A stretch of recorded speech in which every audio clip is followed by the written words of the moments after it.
So we're live. Good afternoon, everyone. Good morning, good evening, good day from wherever you're joining in. Thank you for joining our Living Letter series for the month of May. It's very exciting to have you stay with us through the journey and to have our very amazing and special guests and mentors on board. Yazid and Bukumi. Thank you so much for joining us. We're excited, super excited. We know that you're very busy people, but we do not take this for granted. Welcome to another edition of the Living Letters virtual series. My name is Zugwai Tagwai, and here we connect with change makers across Africa, young change makers who are shaping Africa's future through innovation, leadership, and impact. And I'm just going to throw one question to you before we start our conversation in the audience. If you could master just one skill for the future in the next 2 years, are you thinking AI, data? Are you thinking cybersecurity, leadership, governance, entrepreneurship, communications, media? What is it? Let's know in the chat box, what are you looking to master as a future skill in the next 2 years? Today we have two specialists from the IT security space and also another specialist from the data space, founder Nest Africa AI Innovators. I'm here representing Zaza Development Initiative. And for those of us who have followed us through the journey, we know that we work to ensure that we create an equitable future for young Africans across board. We are very keen on mentorship because we believe that a lot of people do not have the same access that some of us do have. And it's not okay that you have opportunities, exposure, or you get one way we can ensure that we all grow together and work collaboratively is by sharing the experiences that we have, our learnings. You cannot do it alone. And for us, representation is very key. And when we say representation, I want to see a young person who is from my neighborhood, who I have grown with, who is doing something similar to what I intend to do, that is failing in ways that I'm failing or think that I might fail, who can speak to me and tell me, this is how I've done it, this is how I think it will work for you. And we have a lot of amazing young people across Africa who have been where you want to be, who are where you are right now, and who are willing to be vulnerable enough to share their journey with you. And today we have two of those young people with us. Please, a virtual round of applause. Thank you so much. Um, I'm just going to quickly go through their bios. I know that we shared that online, but then I will go through it because, again, we like to give honor to whom honor is due. I will start with Bukomi. Bukomi is a cybersecurity professional, or what we call an IT security professional, with extensive hands-on experience across SOC operations, endpoint security, incident response, web application security, threat hunting, risk and compliance, as well as threat and vulnerability management, with background spanning through consulting, banking, telecommunications, and IT services. He has driven the design, implementation, and governance of cybersecurity roadmaps and security controls, promoting security by designing principles and influencing cross-functional teams to adopt strong security practices. Thank you so much for coming on board, Bukumi. We're glad to have you. Um, just highlighting or spotlighting Bukumi for us. This is Bukumi. Please, a virtual round of applause. We're going to introduce our next panelist or our next mentor, who is Yazid Mikhail. And Yazid Mikhail is the founder of Nest Africa AI Innovation Lab. Thank you He so is a much. data Thank scientist, you for having me once climate again. and governance advocate, SDGs champion, and founder of Nest Africa AI Innovation Lab. There, he leads applied AI research and innovation to address Africa's pressing challenges and bridge the digital divide. He uses data and emerging technologies to strengthen community resilience, strengthen governance system, and promote evidence-based decision making. Yazid has served in roles with the Global Partnership for Sustainable Development Data, Climate Change AI, the IRIS Project, and Ashley Lashley Foundation. He holds training and certifications from Cornell University, the University of Virginia, IBM, and Google. Over the past 7 years, he has trained more than 30,000 young people and continues to champion ethical AI data for good and community empowerment. Welcome on board, Yazid. As you can see, we have people who have a track record across Nigeria, across Africa, across the globe, and who are already giving back what they have learned. Welcome on board. It's really, really good to have you. All right. Thank you. That said, we are going to just jump into our thank you. Thank you again for coming. We're going to jump into our conversation. It's going to be a very easy flow. This is a safe space, and we just want to get people to learn from us, people to take down notes and see how they can work with the ideas and the insights we're sharing. So, I will start with Yazid.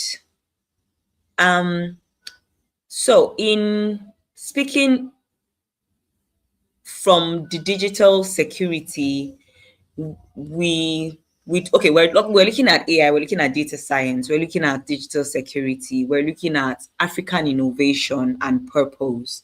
We have a lot of young people who are connecting with us, and from your background, we have seen that you have worked at the intersection of AI, climate action, governance, community empowerment. Yes, these are areas that a lot of people are working in, but most times we see that they are working in one, not all of these parts.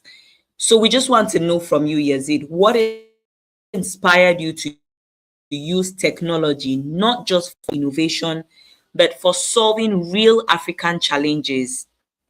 What problem in Africa? And in answering that, so what inspired you or motivated you to use technology for innovation, for solving real African challenges?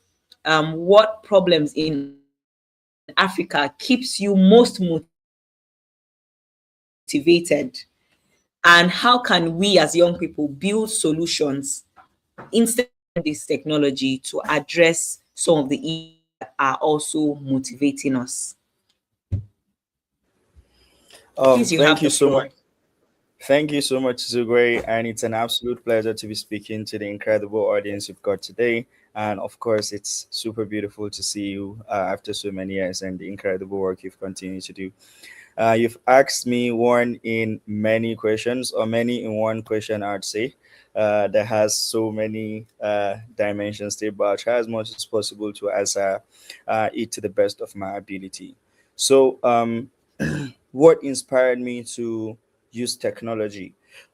So, when I trace back my journey to when I started doing development or doing advocacy effort, I would say it's been maybe 8 to 9 years now. Literally, when I started, and when I started, it was just simple, right? My community is in a certain way I do not want it to be. I want to make change happen in my community, so I started by creating extramural classes for people, just educating them for free. Then that grown into advocacy, engaging government, telling them this is our problem, engaging people to craft a problem or define what our problem is, then what we think is a solution. Go to the government, tell them this is what we do. It was not so organized then, but it was making impact. It was making communities to feel like their voices are heard, and their voices is integrated into whatever the government is doing. So after that, we started some initiative. I supported some friends along the way, and we did a lot of work. We influenced policies top of my head through some of the advocacy we've done. We influenced the review of the Kaduna State environmental policy. We also contributed to the passage of the Climate Change Act in Nigeria, the review of the NDC, and many other policies. Those are the approaches I was taking.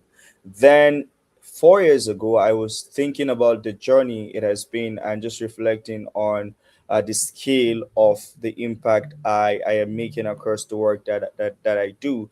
Then I realized that for many situations, young people, while they have incredible ideas and insights to offer across decision making rooms, they are not mostly engaged in that sense. And when they do, it's not that they are integrating some of the thoughts they have contributed into the real work. They just do it sometimes as a checklist.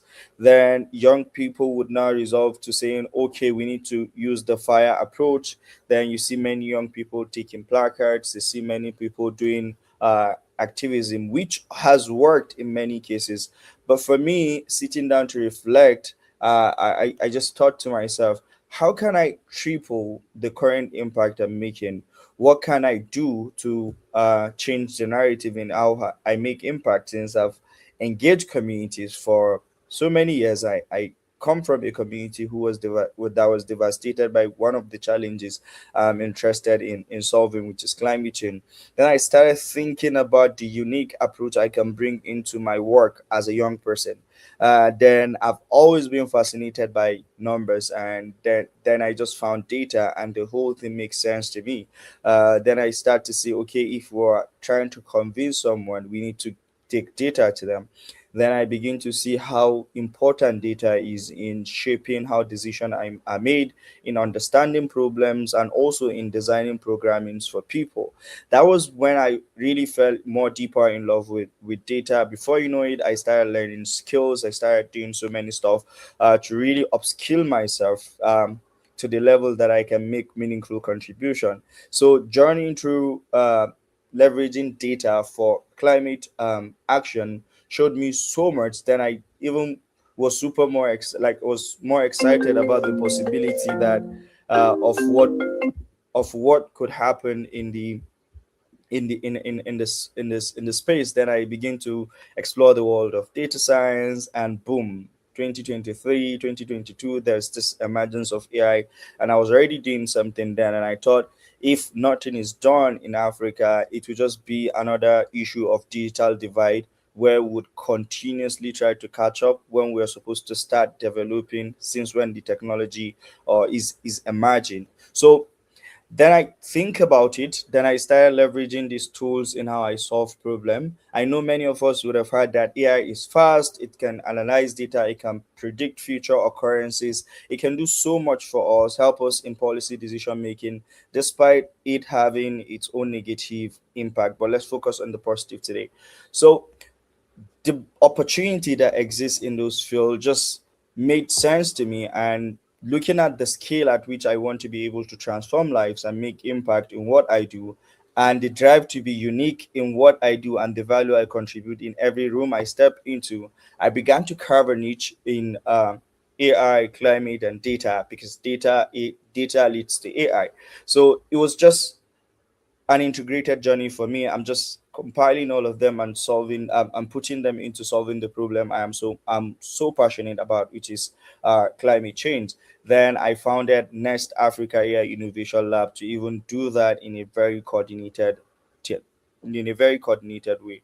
So what that really aligns with my belief that as young people, we need to move from just talking about the problem or carrying placard complaining about government inaction to starting to do some things that this government can learn from. And my way of doing that is embracing technology, embracing artificial intelligence, because with that there is so much you can do, and there's so much limits that you have in doing all of that. So I try as much as possible to leverage all those opportunities to um, solve the problem I am most passionate about. And So for many young people, are that's practically what inspired me. And for many young people, I'd say look inwardly, and whatever problem you are so passionate about solving, think about what unique perspective do you bring into solving the problem. What would you do differently that has never been done before, and how does it help you achieve your goal, which is to make impact and transform uh, your communities, which is what I'm trying to do by embracing technology. But one thing I like to say anytime I'm talking about AI or technology for any local problem is that don't think about technology as a silver bullet, because when you do, you're getting it wrong. So technology or AI cannot totally solve climate change or cannot solve the lack of development in a certain community. But when integrated properly into other system, it can accelerate the rate at which we can achieve what we want to achieve. And that's the perspective I've always used to guide the work that I do, and many people that I engage, that's what I used to tell them. So talking about the most pressing issue in Africa, if I would say something, maybe based on what I work in, I'd say yes, education is a very big issue. Governance is a very big issue, and of course, climate change, because it also connects with many of these other issues that we are battling with in our communities today.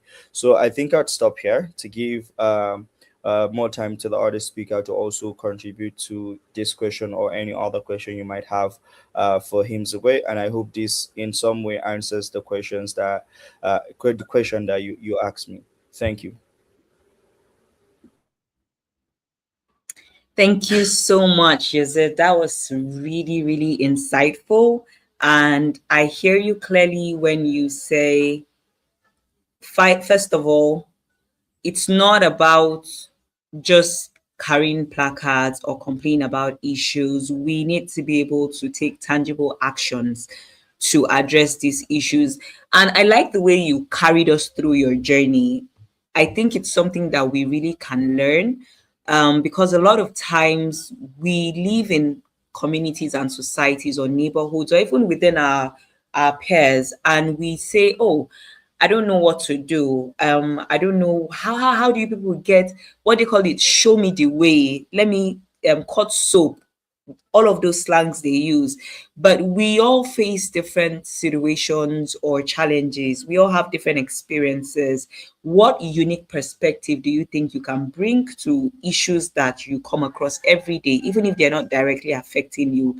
How can you work in collaboration with others? I heard Yazid talk about how at some point he worked with other people and then took an extra step to build himself up in a particular area that he saw would impact better the solutions he was bringing.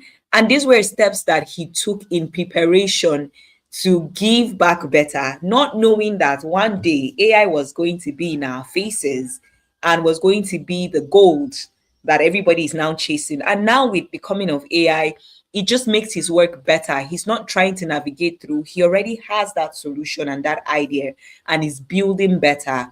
And that has led him to building the initiative that he now runs. So, for young people out there, when you're saying cut soap, show us the way, please learn to ask for the story behind all of the growth you're seeing. Learn to put in the work collaboratively, and have unique perspective of solutions you're bringing to the table. Thank you so much, Yazid, for that. We will come back to you soon. Um, I want us who are on this call to just begin to think, what mindset shift do you need as an individual to be able to do better, to be able to impact your community and transform your community? What's that mindset you've been holding on to that needs a shift? Please let's think about that as we move to Bukumi. So, Bukumi, in today's digital world, innovation without security is definitely a risk. And we just want to understand from you, how can we build safe, resilient systems and careers in cybersecurity? Because a lot of times in cybersecurity, because a lot of times we are in these careers, but we do not understand the subtle threats or challenges that people within these spaces actually get to face. So, my question to you is, cybersecurity often sounds very technical, very complicated, very difficult. In fact, I think when I was reading your bio, I will be very honest. I was like, half of the things I'm reading now, I'm trying so hard to understand them because I'm not sure that even me, I understood some of the things I was saying. But based on your journey across sectors, telecom, consulting, IT, banking, what is a practical advice you would give young Africans trying to break into your field, especially with this narrative that cybersecurity and tech and AI are like no go areas? So, what advice practically would you give? You have the floor, please. Okay. Thank you, Zigwe. Thank you for having me.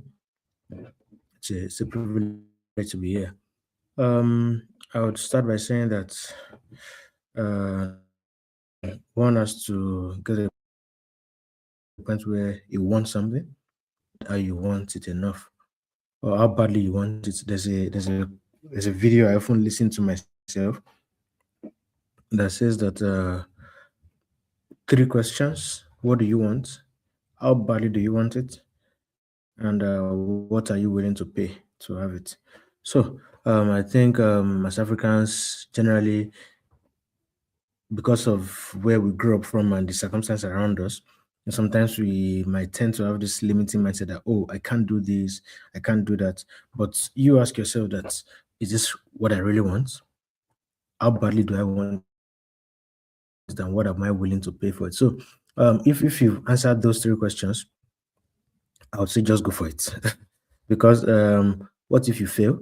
I often say that, what if you fail? What if you fail? But what if you fly? Right?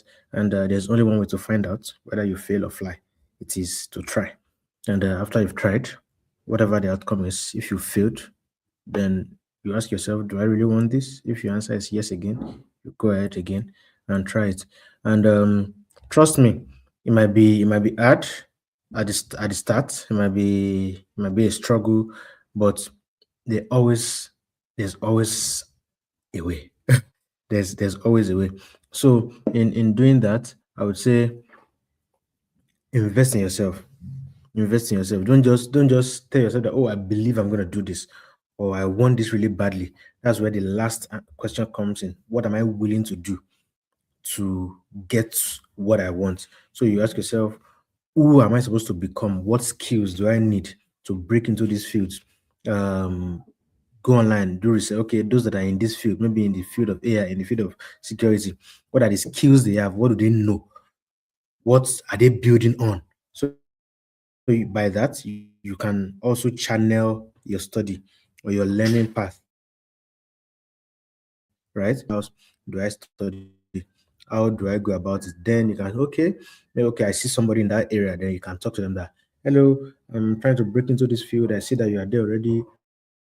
I would like you to hold my hand, maybe career advices, and maybe lay out some of the things that I have learned, right? So that's very, very important. And I'll finish it by saying that don't overplay the place of mentors, right? Because I see people leaving their peers behind, those they are learning together. They leave them and they start chasing those that are ahead. Trust me, as somebody that has been in cybersecurity industry for years now, I can tell you that those ahead are busy. They are very busy. Um, I'm at a very good place in my career, right? I can say I am busy. And sometimes when I get people reach out to me, I'm trying to study. Oh, I'm sorry. I don't think I have the time to start explaining things to you. I can point you in directions, right? That, oh, okay, this is a skill you should have. This is something you should do. you need to know. Learn this stuff. Learn this stuff. That's that about it that I can do for you, because they are so. Before I used to do that, I will schedule sessions to sometimes bring them together. I didn't have that time again. So it's always important to have mentors that can point in the right direction, give you advice,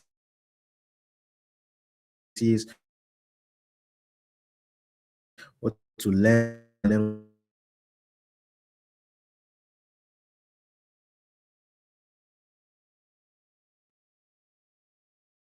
together, we study together. I asked them, hey, bro, I'm preparing for this certification. Do you have any materials for it? There's something in that you want to explain to me. If they are my friends, we are peers. Me something. So it doesn't always work like that. So um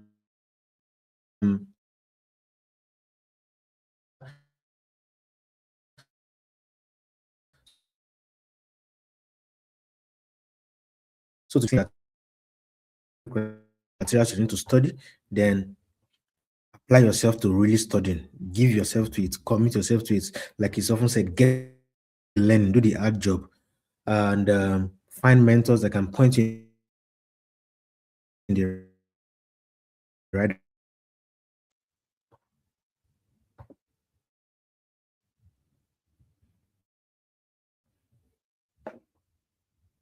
Thank you so much for that, Bukomi. Before I let you go, though, and move to Yazid, in 1 minute, could you just highlight two resources or, two resources or yeah, that people can access, young people that have helped you grow and you think can also help them grow? Since you're telling us that our mentors are busy, I totally agree with you. A lot of people are busy. But in terms of resources, what accessible or free resources have helped you grow?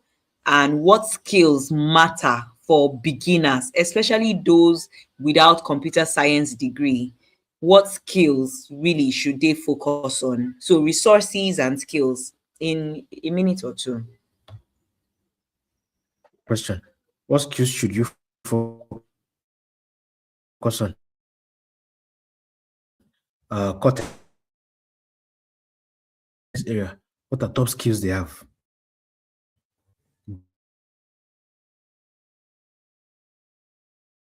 Use cybersecurity as an example.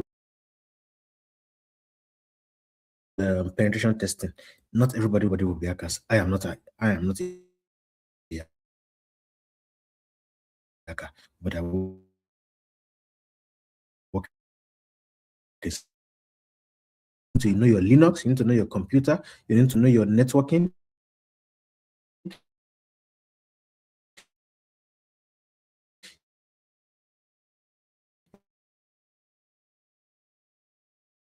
You need to are very important. I have seen people in cybersecurity, they are highly sound technically, but they can't communicate technical, can't talk to boss, they can't talk to business executives because they don't have communication skills, they don't have people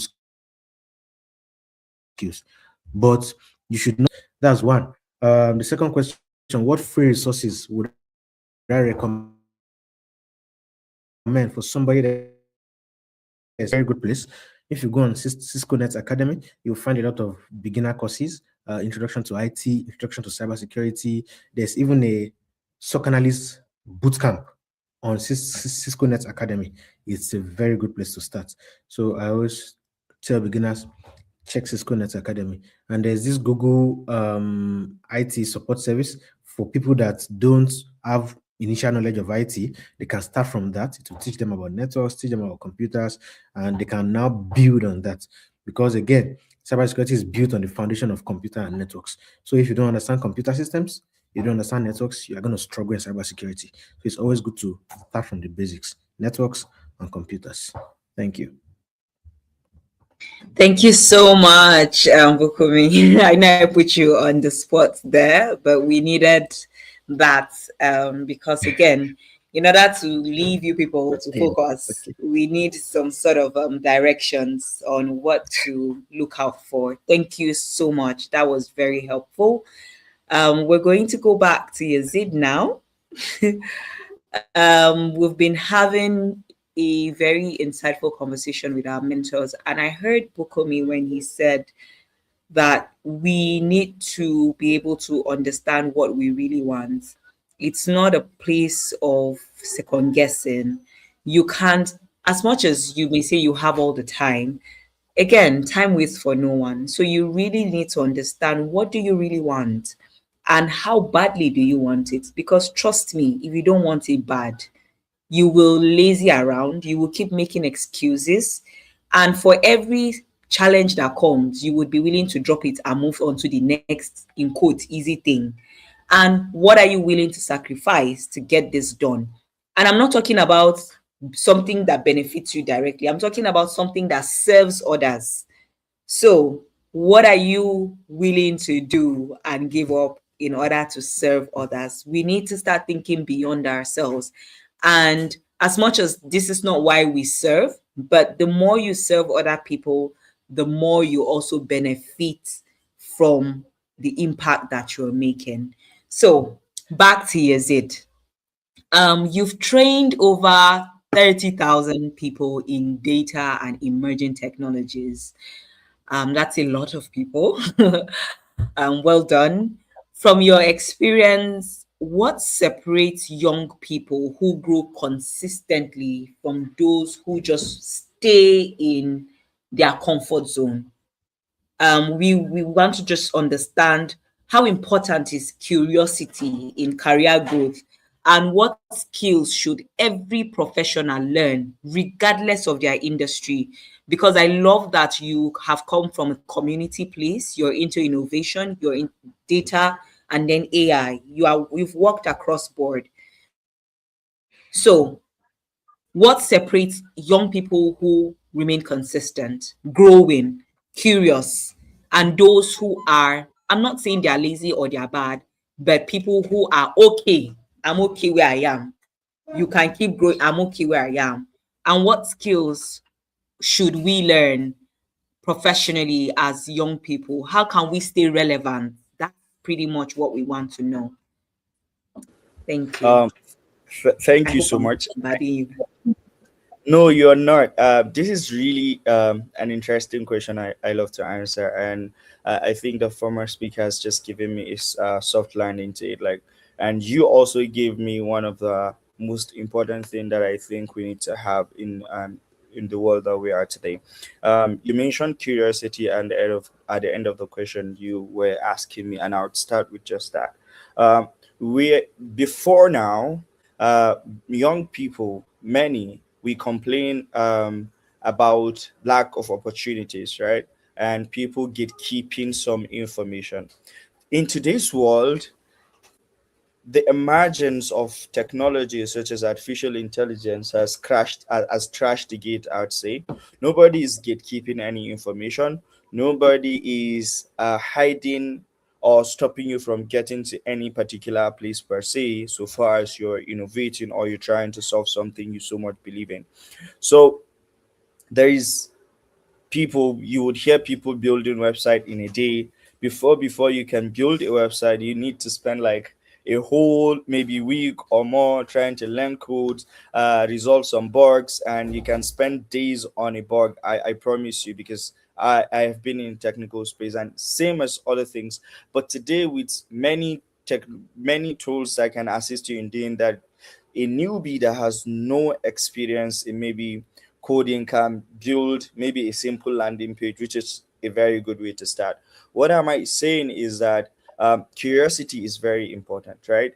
Are you asking the important question? Are you asking why things are the way they are? Because when you're curious and you ask, you now know what you do not know before. And when you do know new things, you become empowered. Your view tends to change, and you begin to see things differently, not from what you used to know, which can be very limiting. So curiosity is very important. And as a young person and someone who's worked across climate change, community, technology, AI, and policy at the international level and local level, I'll tell you that curiosity has helped me so much in being to so many rooms and in asking questions and in getting closer to some people that I never thought I could get closer to.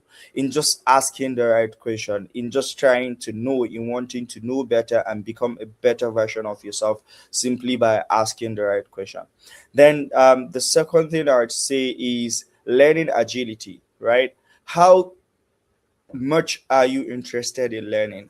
Many of the things you would find yourself doing now and in the future are things you probably would not have had experience doing them before, because if you're taking a new role, you're taking an entry position, you might have the technical skills, but trust me, on the job skill requirement might be a little bit different from what you already know from maybe book knowledge that you've acquired and all of that. So you would be learning new things. How much interested are you in learning new things?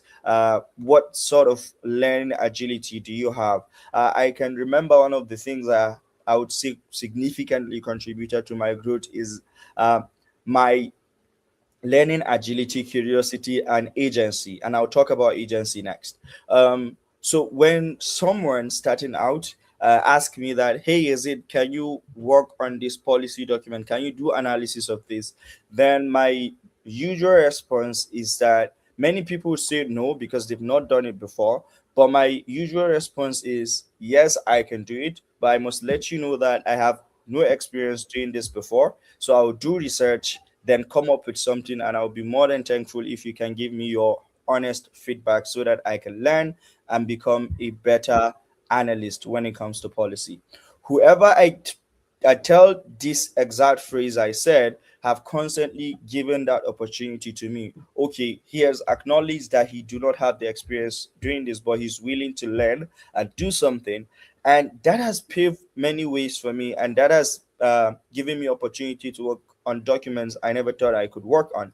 And what that does to me is I'll now go back, and this is even before the surge of ChatGPT and all of this. I'd spend night reviewing documents, checking picture templates of some documents or some feedback and all of that, and I would come up with something. I make sure that I put in effort and depth into whatever I do, such that whoever I'm giving it to would see that yes, this person has tried and has done so much in just what they were able to do. And that, of course, because I was very honest in the beginning, it has reduced the expectation, so whatever you come up with is appreciated.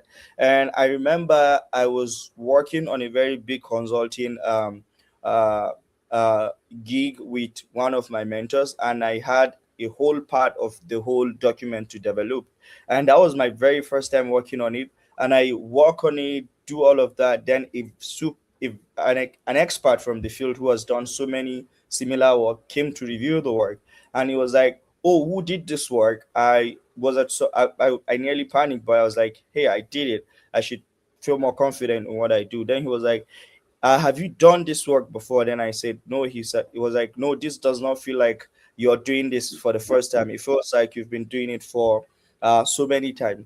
You see, this is what learning agility does to you. You are curious, and this leans towards what Bukumi said. How badly do you want it? And if you want it so badly, nights won't feel like nights anymore. You will just be burning through candles, and before you know it, it's morning. Or but of course, regulation is very important, and taking time to rest and all of that. But what I'm trying to say is that when you want it so badly, you put in so much effort that sometimes you're just in a state of flow that you don't know that so much time has gone by. Then agency is very important. Many young people today think that they need to be pet, think that they need to be encouraged, constantly motivated before they are able to do anything. I remember back in 2019, I was meeting one of my mentors in Lagos. Then I was asking him that I'm a kind of person that I constantly need people to motivate me to do stuff. Then he was like, no, that's the idea of the person you're creating in your head. Then he asked me one very important question that has changed how I think till date. Then he said, when you wake up in the morning, do you need motivation to brush your teeth? I said, no, of course you do not, because you don't want to go out smelling bad, with your mouth smelling bad to people. Do you need motivation to bathe? I said, no. Do you need motivation to eat and all of that? Then he just opened my eyes to how important it is that you take agency in so many things. And somehow, psychologically, when you associate maybe pain and reward to some certain things, the level of seriousness is automatically different. I don't want my mouth to smell to people, my ego. Then I would wake up very early, even if I would not eat anything before going to work. I make sure that I brush my teeth. But the pain of your mouth smelling in the front of people is nothing compared to the pain of not developing yourself, of not doing things that you are supposed to do to grow.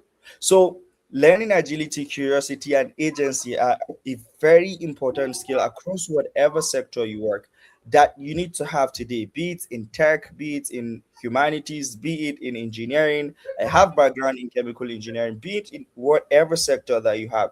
Of course, there are talks about emotional intelligence, how you work with people, personal effectiveness. Those are some of the core skills that you need, negotiation skills. But at the top of it, you need to be willing to learn. You need to take agency. Nobody is going to be petting you to do stuff. The basic things that you think you can do, there are machines that can do them now, be without hesitation. And I'll paint a very quick picture. Um, we're having conversation around the kind of people AI would replace with some folks, and I was saying that many people are training AI to. Many people are making it easier for AI to even replace their job. Not that the AI is trying to force itself on them. Why? If you're working with young people, maybe as volunteers within your organization, they're coming to learn as an opportunity. I can track my most of my early years I spent them volunteering. You think there were people there, I was being paid, but I was not paid. I was more interested in the learnings and all the things that I can learn to become a better version of myself. So you tell them, hey, draft a letter, we need to send this to this agency, and just a letter might take 2 days, something they can draft less than maybe 1 hour, depending on the nature of the letter. They will tell you that, no, I have excuse, we don't have light, we don't have this, which can be valid. But somehow, when when AI emerges, you can just say, "Hey, we are doing this project," and it creates that same letter for you in less than a minute. No excuses given, no delay, no anything. It does that so easily. So it makes it also easier for people to just lean towards those tools than lean towards people. So you see, if you already have so many things that are against you starting right now, the challenges you're facing starting now are way different compared to what it is before, as many tools can do the basic things you would support with starting. It means that you need extra skills like depth in the work that you do, like learning agility, like effective communication skills, like agency to be able to be as competitive and as relevant as possible in this field. So these are some of the key skills that I think, regardless of the sector that you are, you will need to do it. And for people who have consistently grown, if you look at your journey today, there are many people you started 8 years or 7 years ago with them. Today you are where you are today, and maybe they are nowhere closer to where you are, or some of them are even above you. It's life, and many things happen. But when you look at it, it's probably is that you're a little bit more consistent than them. You continue to believe in the vision, even if it doesn't make sense, um, or continue to make sense. You've consistently built something. You're putting more effort, and of course, you've strategically placed yourself. Right. When I talk about something, that this is something I used to make very clear in my career trajectory. People would say you're doing so much, or you've done so much in your years of experience, try hands in many things. But when you look at my journey, it started from a problem, then I found data, then through data, I found AI, and now I'm leading an organization that is leveraging artificial intelligence and data to solve the problem I am most passionate about. It's consistent. It's been 8, 9 years of doing that same thing and maybe changing position, but it's been consistent. I am not into these. And for many people, I see it for many people who come to me, hey, is it I want to become data scientist or data analyst, or I want to be a software engineer. They've probably tried UI UX design, they've tried cybersecurity, they've not been consistent. They did not stay in one place and try their hand and seeing if that works. If Bukumi will tell you what he did before he got to where he is today, he will tell you that he's been doing cybersecurity for so many years and he's learned so much from just spending so much time on that and met many people along the process. But if you're not known for something and you've not consistently built around that thing, it's easier for people to confuse you for what you stand for. So you might just be doing so much and nobody knows you for anything you're doing. I think that is super important for career growth and staying and growing consistently. Of course, I mentioned something about strategic placement, how you carry yourself in the space, what drives you. Many people are driven by, oh, there is money in NGO space. Let me just come in and make money. Things don't happen out of the blues, and you can't just join the space and start making money, right? Except if you are super connected and the role is just handed to you. But if you're building like many of us have built, you can't just wake up and become Yazid. You can't just wake up and be traveling to as many countries as Yazid has traveled to. You can't just wake up and start being regarded as maybe Bukumi or Zugwe is being currently. There is a process to all of these things, and that is one of the major challenges I see many people face today. I speak in many places or many panels, and after every engagement that I have, I see people work down to me to say, hey, Yazid, I want you to be my mentor, and all of that. But the problem is not in their request. The problem is in the attitude they bring into the whole thing. You want me to be your mentor, but you're not willing to put in the work. You want me to constantly reach out to you when I have the world ahead of me. As much as you think I am somewhere, I also have so many places I want to be. I have many people I'm looking up to as well. I have mentors as much as you are my mentee. So I have deliverables as a person. So I don't have that time to also be doing all of those things you want me to do for you. And in that program alone, maybe 10, sometimes 15, or up to 20 people had maybe collected my number, and I've maybe had similar engagement like 3 times in a maybe month. Imagine if I want to mentor maybe 30 people or 50 people, how much time I literally would not have time to do what I am passionate about. So you have to come in with the attitude that, hey, it's a long journey, I'm willing to put in the work, I'm willing to follow the due process, not cut corners, and just put in the work. Then with time I would compound and become somewhere. I will become someone, or I will be in a place where when I look back it would just make sense to me. And I'll round up by saying this, and it's one of my favorite quote by Steve Jobs. Steve Jobs says that in one of his speaking engagement that I've listened to.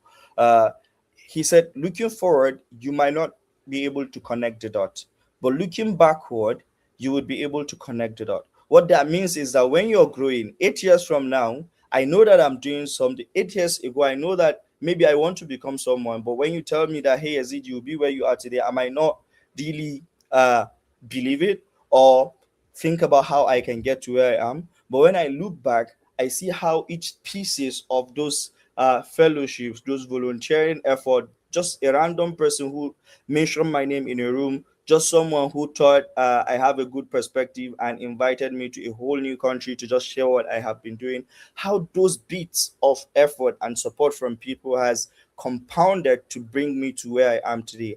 And looking backward, I can be thankful for every single one of them. But while it was all happening, it was just be like another stress. I'm just doing, maybe I don't know what I'm doing and all of that. So we need to approach things with those kind of thought. Like, don't go for the short term, go for the long term. And when you think about long term, the first thing that comes to your head is strategy.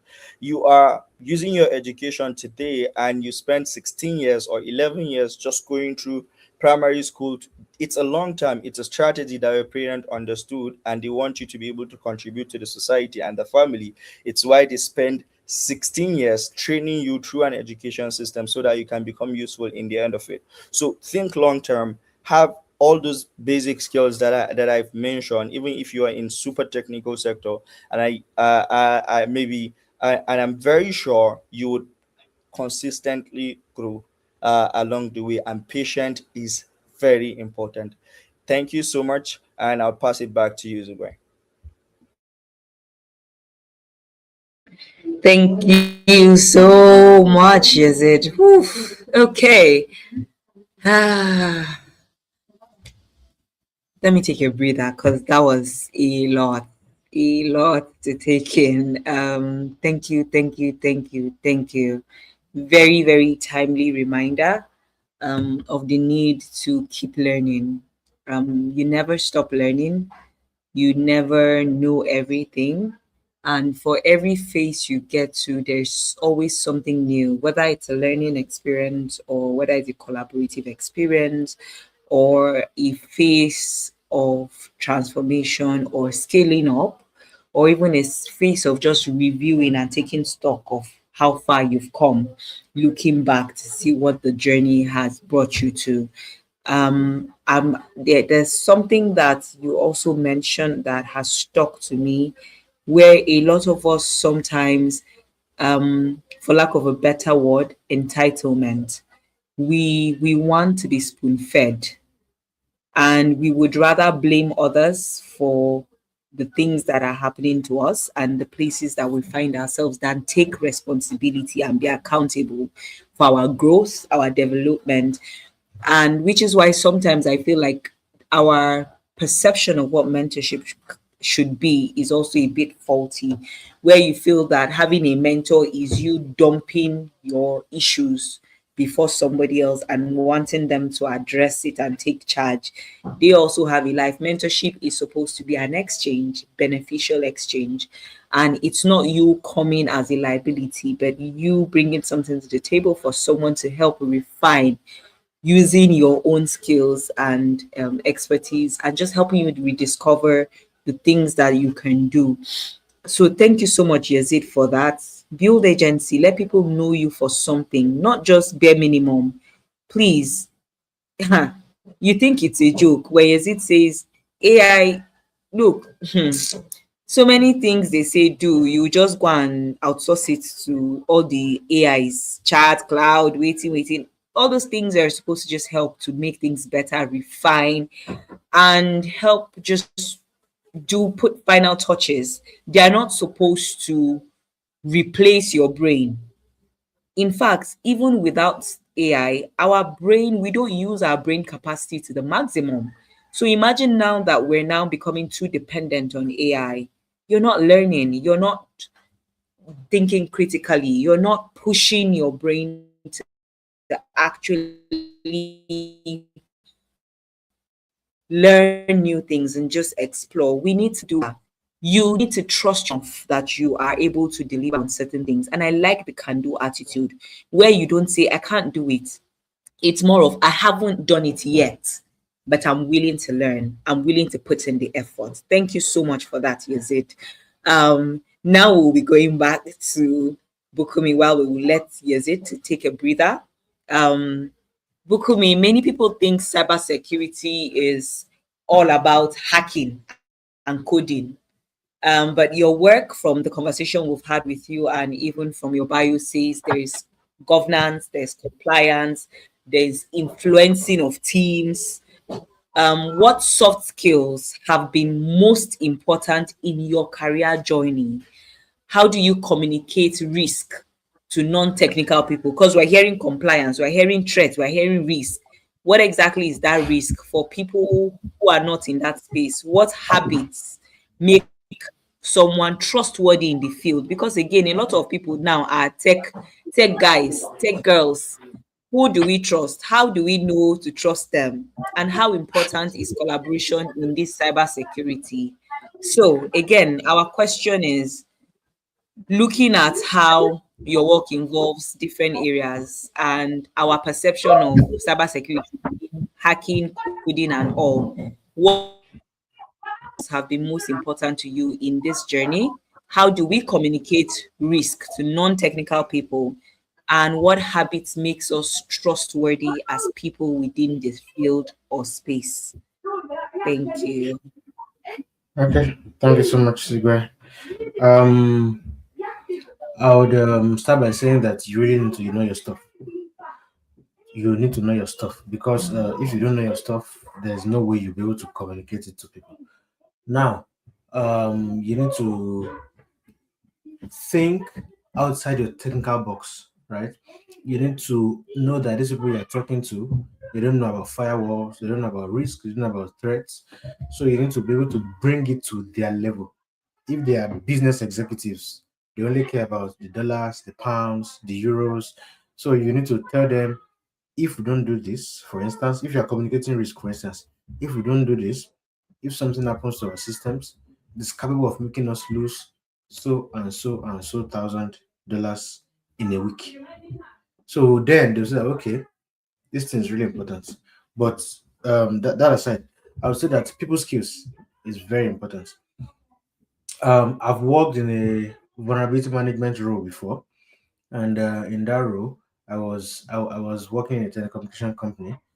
Um, and in that role, I will get vulnerability management reports.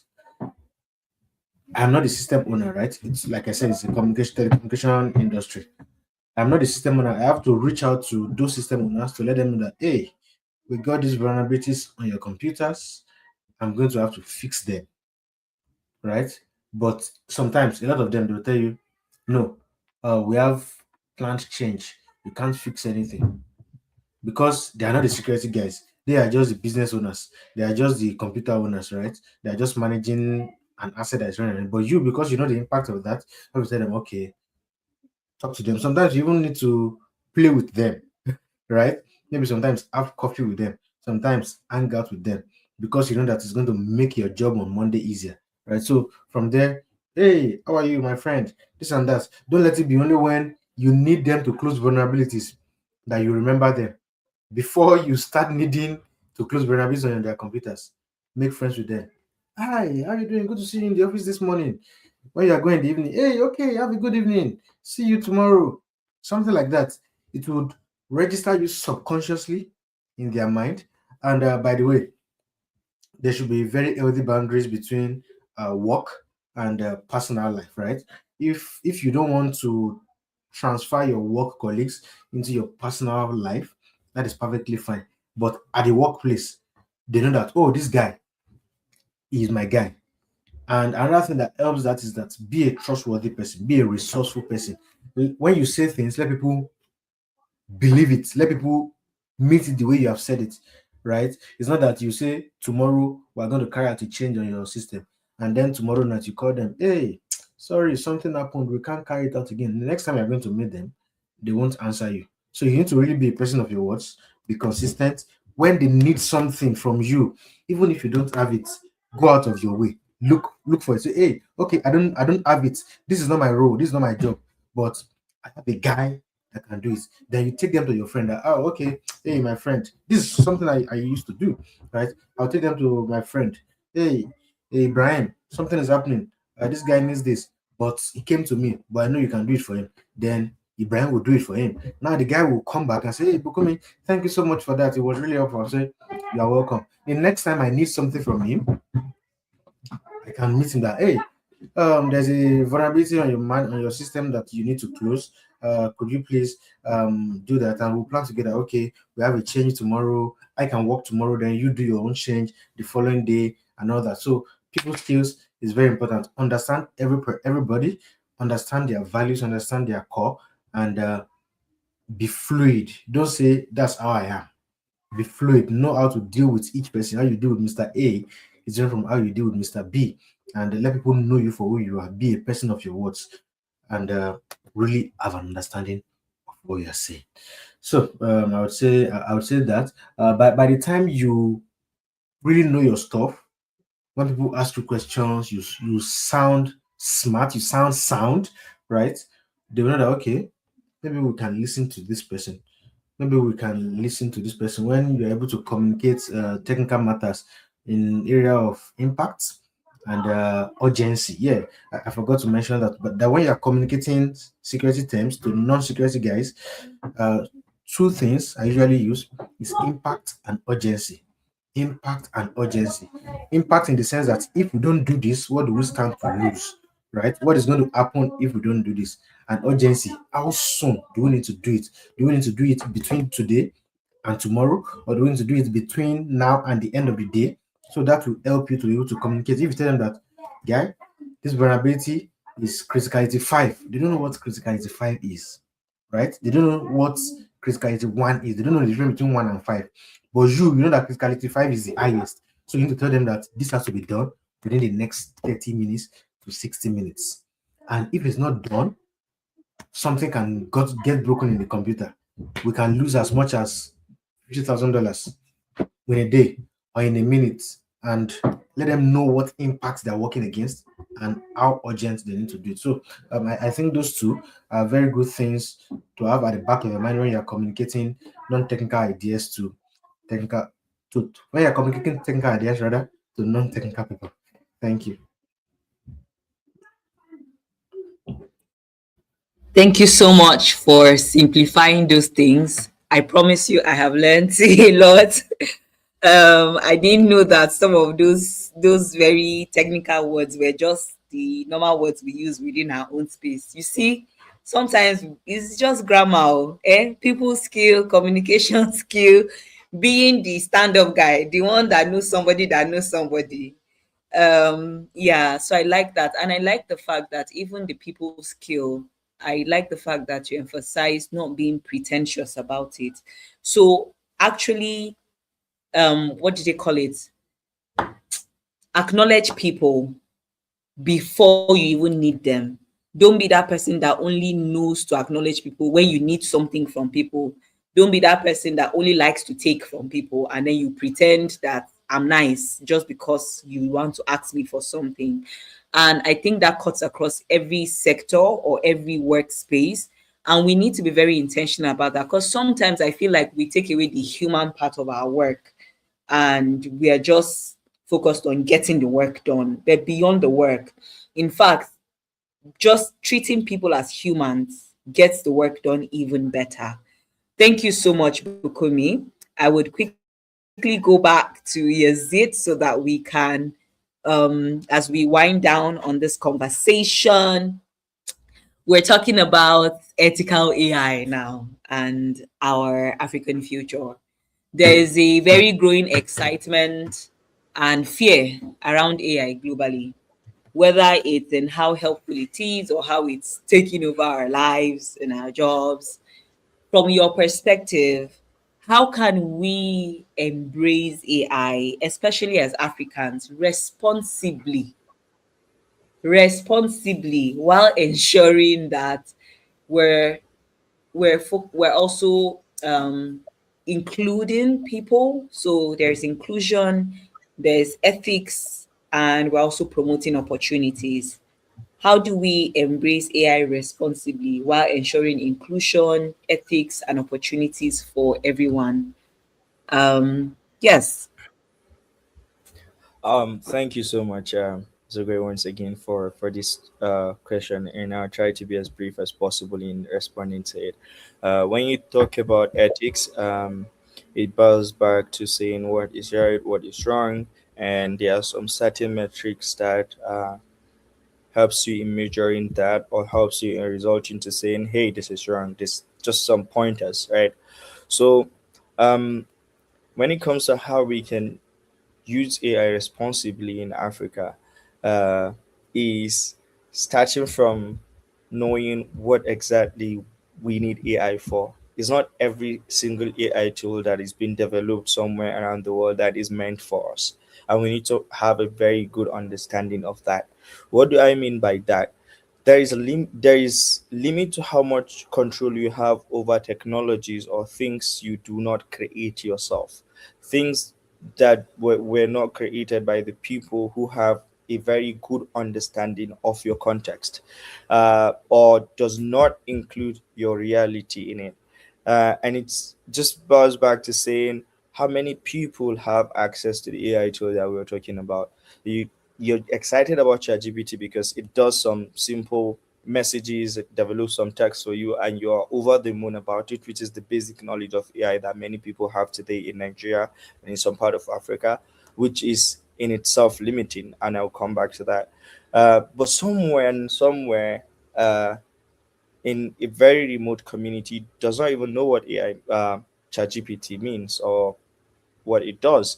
He's just going by his daily life. And even if he has a smartphone that he uses for other things, maybe some call or taking pictures, like we have many people have access to right now, does not have the knowledge of the language to communicate with these tools that you're developing, simply because the tools are not created in the language they can speak. So the usability is in question for them. So, and most of this data that is used in training these things are not things you have control over.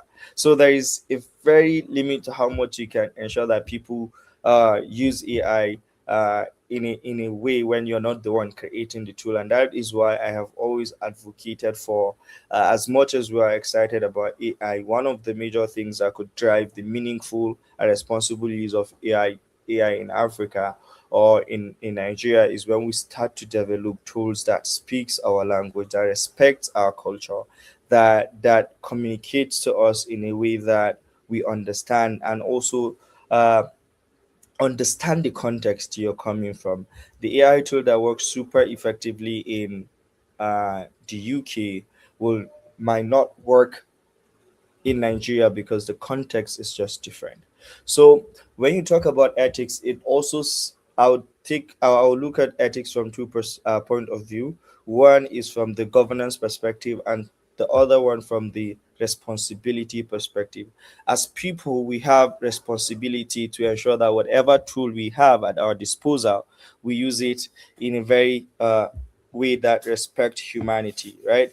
We do not use it to harm anyone. We do not use it to do anything that goes our societal morals, and that is where personal responsibility comes in. And I think many people would not know that if they are not well educated on the good and the bad side that the technology can be used for. I used to tell people, maybe the your very first encounter with ChatGPT is when someone wants to draft an email, and in your head, except you want to learn so much more on it, that would be the only thing you would think ChatGPT does. Same thing if the very first encounter that someone from somewhere or from a remote area, the very first encounter he has with using any of this AI tool is when it was used to remove maybe cap or design a poster, they would constantly think in that narrow uh, lens, because that's the only that's what they were exposed to. So, and that's why I've always advocated for, we need to educate these people on what AI is beyond just the chat GPT and all of that, and how they can use it responsibly to solve real problems, to improve their productivity, to think and innovate new things, and to be even more faster in research, not using it for the whole thing so much that now when you're reviewing some applications from young people, you would see they include everything, including the charts from the bot saying, hey, yes, I can respond to this question. They just copy and paste it.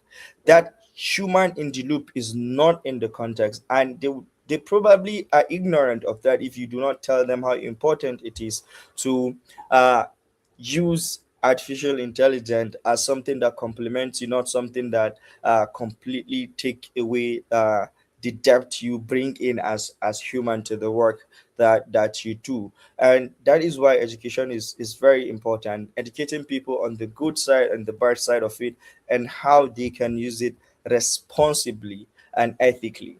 Then also there is need to make people understand that beyond, there are classes of artificial intelligence, and I need to say this quickly, right? There is the narrow artificial intelligence, there is the general intelligence, and there is the super intelligence. We are in the narrow intelligence, and when you look at the word narrow, it means that this is like the basic form of artificial intelligence we can achieve, while the general and super are like the superior versions of it.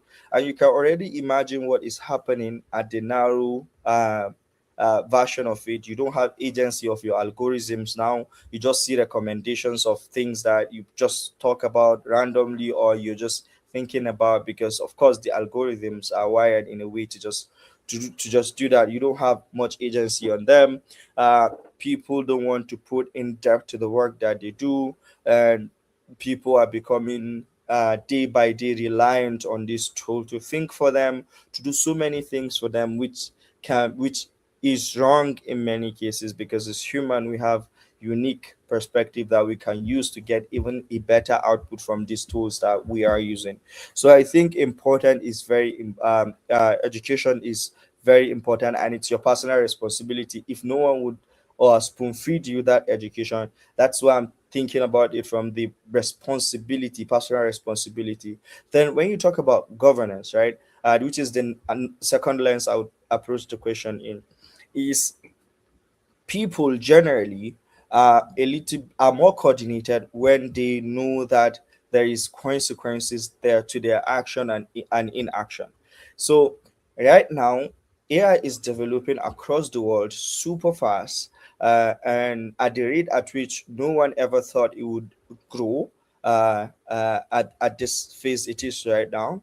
Yet the policies to regulate it are even way slower, right? So nowhere, like only in Europe that has AI regulation, and a few other countries that are in the process of developing theirs that have AI regulation to a certain extent.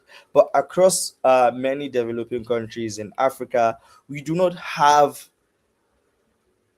policies that are regulating the use of artificial intelligence. So you can't even hold anyone to say, hey, use artificial intelligence for this, and I'm going to, because there is a law. There is no law. Everybody is just using it anyhow they want. So there is limit to how much you can impose ethical constraint on some things, because nobody is even guarding it. Nobody is even checkmating to see what people do with those technology. And by the time that the policies would be ready, the damage would have been so much that the policy would struggle to be able to patch those things. And that is how important it is for policymakers to, as much as possible, try to also stay in like try to ensure that the pace at which we develop this policy to regulate this tool is it can be equal with the pace at which the policies are within with the rate at which the technologies are emerging, but it can do something when we do it fast and effective. So when there is a governance system, when there is a regulation, when there is someone that says you must do this when you're using this tool, then ethics and responsibility becomes something that people can be held accountable for. So I think those two perspectives are very important. And whenever you're using AI, what I like to tell people is, as an African, as someone, think about two things. How can I use it to innovate? How can I use it to create something new? How can I use it to better understand a topic that I'm currently working on? Then how can I use it to solve a real problem in my community? Beyond ChatGPT, text, and all of that, there are places in the world where AI is used to tackle climate change, where AI is used to tackle medical emergencies. For instance, at our startup, we are using AI to predict weather condition. We're using AI to uh, educate people on different climate scenario. We're using AI to build responsive system in government and all of that. Those are the practical use cases of artificial intelligence. And when people tend to know all of this, they have even deeper appreciation for this tool. And that is why education becomes a general responsibility, both personal and the responsibility of the people who know to educate the people that do not know, and that way we can create the ripple effect of responsibility and ethics while we wait for the policies that definitely will have to be developed by government to come in and regulate that. And integrity is very important. What do you use AI for? Do you just use it to do digital facilitated gender-based violence? What do you use it for? Do you use it to create fake news? Do you use it? Those things need to be regulated. They need to be repercussions for people that are doing it. Then they also need more skills and training in people that can counter those narratives, that can see a fake news and quickly troubleshoot to figure out this is a fake news and debunk it. So we need all of those information. We need all of those trainings and capacity to be able to leverage and use AI ethically and responsibly to foster development, both personally and uh, economically. Thank you, Zugwai, and I'll stop just here.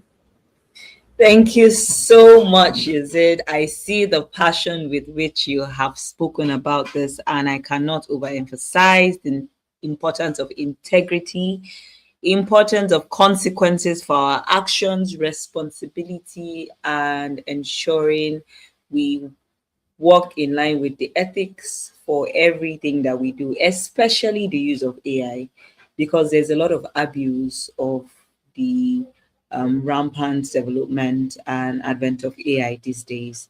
So it is on you, it is on me, and on everybody else to educate ourselves and educate others on the use of AI. Finally, to Bukumi, as we wrap up, um, Africa has become more digitally connected. We see a lot happening. We say it's no longer a a faraway conversation when you say Europe, Africa, America, Asia, and Middle East. We're pretty much in a sitting room. So, where do you see the biggest opportunities for young people in cybersecurity and digital protection over the years? You are in cybersecurity, you are in digital protection. Where can we find the opportunities? Where is the gold? And what are some emerging trends that we should pay attention to as young people? How do we position ourselves for these global opportunities? Yeah, so that's the last question for you. Thank you. Okay, thank you so much, Zigwe. Um, I once saw a friend say about 2 years ago that when he was starting off in cybersecurity, he did a search, and the subject of the search was the most difficult career paths in cybersecurity. And he said he went in, of course, because it's the most difficult, not a lot of people will be there. Right? So he went in, studied it, and he was working there until at some point where he now started getting saturated because, of course, the information was now general, was now common. So one thing I want to say is that the biggest opportunities are always in the rarest places that you can't think about, or places that you can't that you would not want to imagine. And I was having a conversation with a friend, I think 4 days ago, and I was saying that the jobs of the future are going to be jobs that AI cannot do. They're going to be jobs that technology cannot do. Right? We are in the technology era, we're in the information age, and everybody is moving everything online. So, if you ask me, the biggest where the biggest opportunities are in cybersecurity, I would say number one is human factors. If you focus on security of human factors, I believe that there's a very big opportunity there. Well, that's one. Two is that every organization now, most if not all organizations, are moving their workload to the cloud.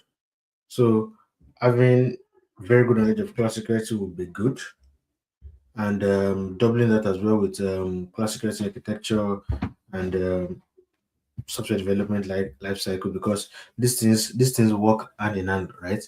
When you see somebody advertising the cloud security role, you see him talking about software development life cycle, you see him talking about talking about CI/CD pipelines. You see him talking about cloud security and all the plenty technical stuff.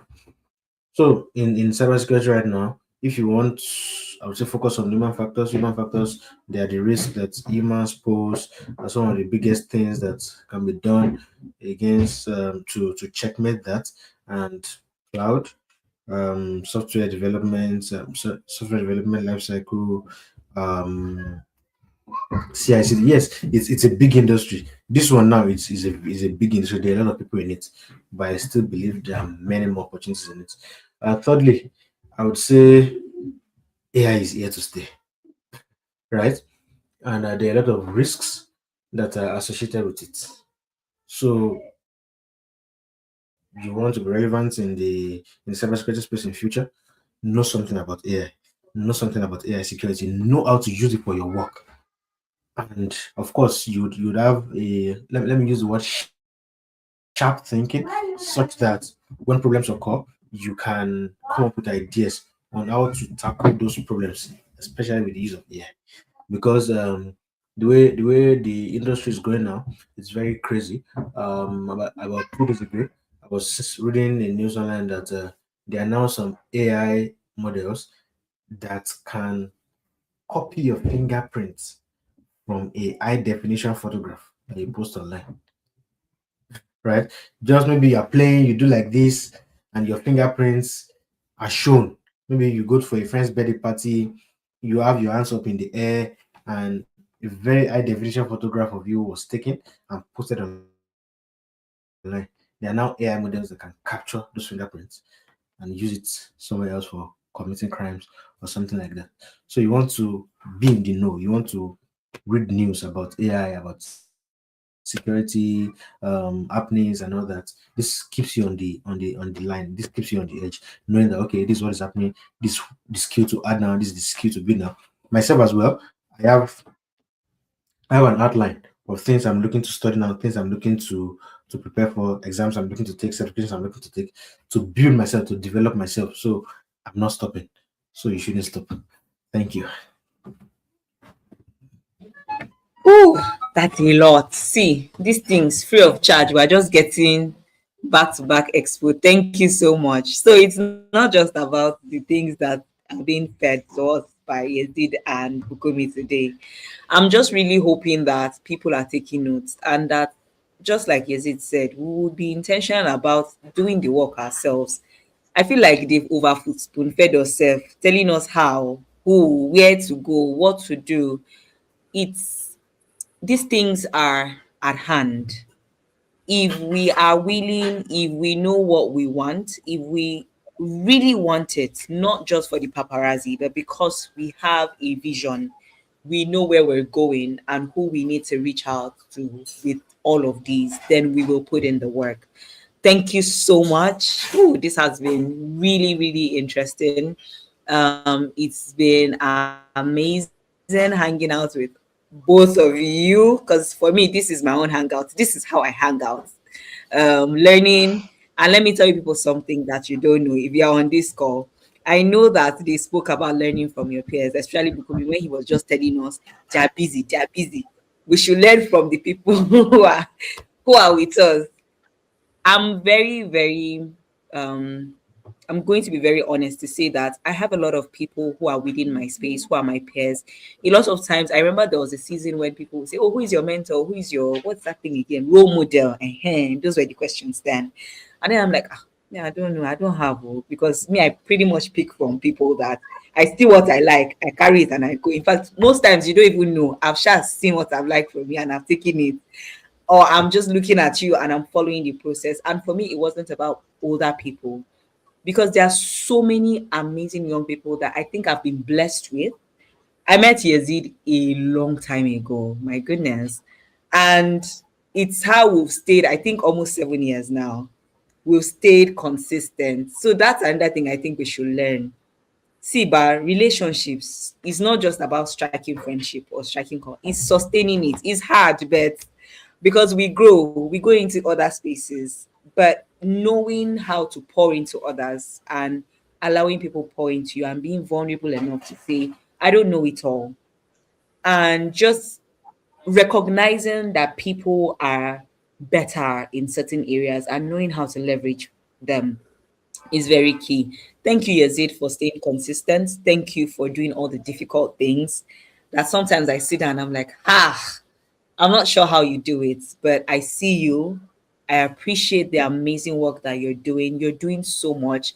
I know that posting these what they call it flyers, somebody reached out to me and said, I know this person. We did so academy with him. And I'm like, yes, that's him. I said, oh, he's so good. And I said, yes, I know him. See, he's not yes, I know him. Let me take it that I know this person. That's how I want us to grow as young people. When they say who is in your circle, be confident and say, these are the people that I'm learning from. These are the people I keep, and these are the people that I can bank on. I've never met Bukumi one on one. Somebody referred me to Bukumi, and see how we're talking as if we've been together for years. This is life. It's not hard. It's not a competition. We're working together. We all want to make impact, and we can't do it alone. So we have something we do at the end of our conversations in seconds. Anybody can answer. This one, I'm not telling who is saying what. One skill every young African should learn before 30. Please, it's not a long sentence. Just one skill. Anybody go. People skills. Just mention it. One skill off the top of your head. People skills. Every People African skills should from learn me. before 30. People skills. Okay, thank you, Bukumi Yazid. I'd say communication. To be honest, like, communication is very Okay. important. So communication and people skills. I hope we've heard it. Next question. One mistake young professionals should avoid. Anybody? Quick Chasing the gratification. money earlier than necessary. Being in a rush. Yeah, quick gratification. Being in Yeah. a rush. Both of you are agreed on the same thing. I don't like it. Yeah, I mean, like many people chase quick gratification. What they would do now, and something will come out from it, and they are often not sustainable. So yeah. So we should learn delayed gratification. Money is good, but learn to build before it Mm. comes. Yeah. Thank you so much. The next one, we have just two more, sorry. One book or podcast that shaped your thinking. Mm. One book Mm. or podcast. It could be any or resource. So good that they Anything you can't. see as a resource. So good that they can't ignore you. It's a book. I can't remember the author, but it's a very Author. beautiful book. Yeah, so good that they can't ignore you. Yeah. Oh, okay. Bukumi, Um, for me, please write for it me, it's, down and find the book. okay. For me, Yes, it's not please a go. cybersecurity book. It's not a cybersecurity book. It's the business of the 21st century Mhm. by The Robert the business Kiyosaki. of the 21st. Century. Okay, the business of the 21st century. By Robert Kiyosaki. I think you're There, okay. yeah, there it teaches I, it I teaches think about Yazid's book is by Steve Martin. Is that it? Yeah. Yeah. Okay, so good that they can't ignore you by Steve Martin. Then the business of No. the 21st I century. think it's mine is by Cal Newport. Cal Newport. Yes. okay, Yeah. And Cal Newport. Okay. yes, when you look at his other works like Deep Work and other ones, you would have a deeper appreciation for depth in whatever you do. Hmm. Ha. You people are reading, no? You people are reading. Thank you so much. Okay. Final question. One sentence you will tell your younger self. Very short It, sentence, please. it only gets better. It only gets better. Ah, Mm. Omo, thank you. That felt like a tap and a hug on on my back. Thank you. I think all of us need that. It only gets Yeah. better. Here's it. So for me is I used to say it in a very funny way. And I tell myself sometimes when I find myself like thinking about things that wouldn't allow me to sleep, I would say, hey, is it calm down. Looking forward, you cannot connect the dot, but looking backward, you can connect the dot. So build with the hope that someday when you look back, you will be thankful for all the efforts, and all the things you're doing now would make sense to you. Thank you so much. You see why I like to farm myself with these young men. I know them. Tell people out there that I know these young men. Thank you so much. Today's conversation just reminds us that growth is intentional. Mhm. Whether it's cybersecurity, AI, governance, or leadership, Africa's future depends on you as a young person. As long as you're willing to learn, you're willing to adapt, and you're willing to create impact. Mhm. What is one action you are willing to take after this conversation? We've had a lot, we've taken in a lot. Please, I'm sure that we think we've heard everything, but sometimes we miss out when it's going on. So you can go back, rewatch, and just take notes again. You don't have to take in everything. There's one thing that might have stood out for you, one thing that speaks to your current situation or phase. Take it, run with it, and remember, by the time you look back, you will be thankful. You will be thankful that you did all of this. It's not a waste. Calm down. No need to rush. It will all make sense in the end. Thank you Yeah. so much, Yazid and Bokumi. It's been great. It's been super interesting. And I hope you guys have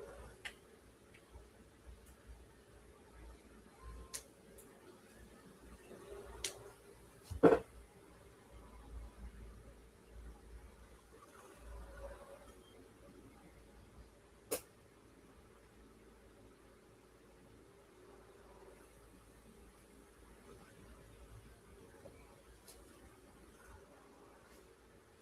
I think she's having issues with her internet. Yeah, I feel as much. Thank goodness we're done. So Yeah, thank you. Thank you, everyone. Thank you, Yazid. thank you, Mr. Bukumi. Pleasure meeting you. Now I hope to connect in other platforms. Yeah, sure, sure. Sure, sure. I think Thank we you. can exit, right? Safely. I think I'm just gonna maybe say hold on a little bit more.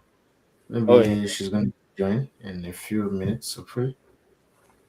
Fingers crossed. Yeah.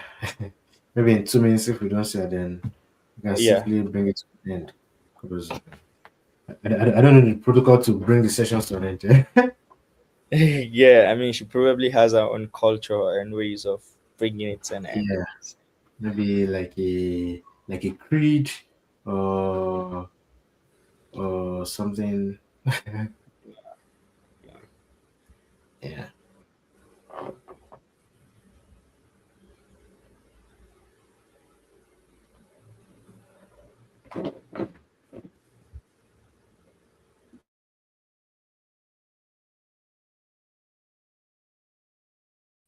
Oh, sorry, I left my guests. My network has been. Thank you so much. I'm not blaming it. This is not AI, but maybe it's AI. But it's technology. So AI is not taking over us. No, we got this. So thank you, everybody. You can follow us, like, share, and we will catch up at the end of June. Yes, this is monthly, every last Saturday of the month by 4 p.m. You can join us as we speak to our amazing young people doing amazing work. Ciao. Have a good rest of the day. Bye. Thank you.